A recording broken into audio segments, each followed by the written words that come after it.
शुक्रवार को एआईसीसी के निर्देशानुसार प्रदेश कांग्रेस कमेटी के परिपत्र की पालना में संसद की सुरक्षा चूक के मामले में आवाज उठाने को लेकर केंद्र की मोदी सरकार के द्वारा सांसदों को निलंबित किए जाने एवं लोकतंत्र पर किए गए प्रहार के विरुद्ध झालावाड़ कांग्रेस द्वारा जिला मुख्यालय सचिवालय के सामने जिला कांग्रेस अध्यक्ष वीरेंद्र गुज्जर के नेतृत्व में धरना दिया गया। धरने को संबोधित करते हुए वीरेंद्र गुज्जर ने केंद्र सरकार के ऊपर पलटवार करते हुए कहा, संसद भवन की सुरक्षा में सेंधमारी के मामले में विपक्षी पार्टियों के 142 सांसदों को निलंबित कर दिया गया है, जो इतिहास में देश की आजादी के बाद पहली बार हुआ।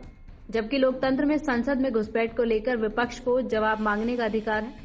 विधायक सुरेश गुज्जर ने कहा, देश के लोकतंत्र के मंदिर संसद पर हमला हुआ, जो देश के लोकतंत्र का अपमान है। उसके जांच की आवाज उठाने वालों को निलंबित करना सरकार की हठ धर्मिता है। वह सुरक्षा को लेकर सरकार चर्चा नहीं करना चाहती, वह अपनी जिम्मेदारी से भाग रही है। झालरापाटन विधानसभा प्रत्याशी रामलाल चौहान ने कहा, केंद्र की भाजपा सरकार ने विपक्षी सांसदों को निलंबित किया, जो लोकतंत्र के सिद्धांतों की हत्या है।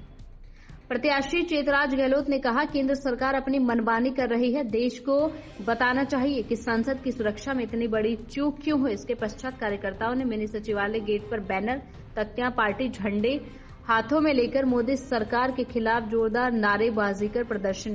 जिस तरीके से भारत ने लोकतंत्र की स्थापना की, लोकतंत्र में पक्ष और विपक्ष दोनों ही महत्वपूर्ण होते हैं। केंद्र सरकार के द्वारा संवैधानिक प्रक्रिया से चुने हुए सांसदों को संसद की कार्रवाई में अपनी महत्वपूर्ण भूमिका अदा करते हैं। इतनी बड़ी तादाद में आज़ादी के बाद से अभी तक ऐसा कोई इतिहास नहीं रहा कि इतनी बड़ी संख्या में सांसदों को चरणबद्ध तरीके से और बहुत सोचे समझे तरीके से संसद से उनको बर्खास्त किया जाए, उनका निलंबन किया जाए। तो ये ऐसा लगता है कि केंद्र सरकार विपक्ष विहीन इस संसद को करना चाहती है, जिसका कांग्रेस पुरजोर विरोध करती है। और हम सब लोग इसी बात को यहाँ दर्शाने के लिए, उसका विरोध करने के लिए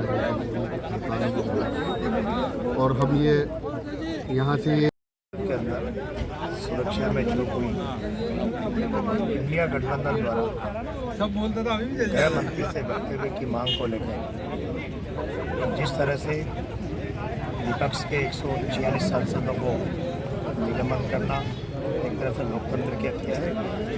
लोकतंत्र इस देश में बचे नहीं। मैं तो आज धरने के माध्यम से मोदी जी को मैसेज दे रहा हूँ, ज़्यादा टाइम आपका नहीं बचा है।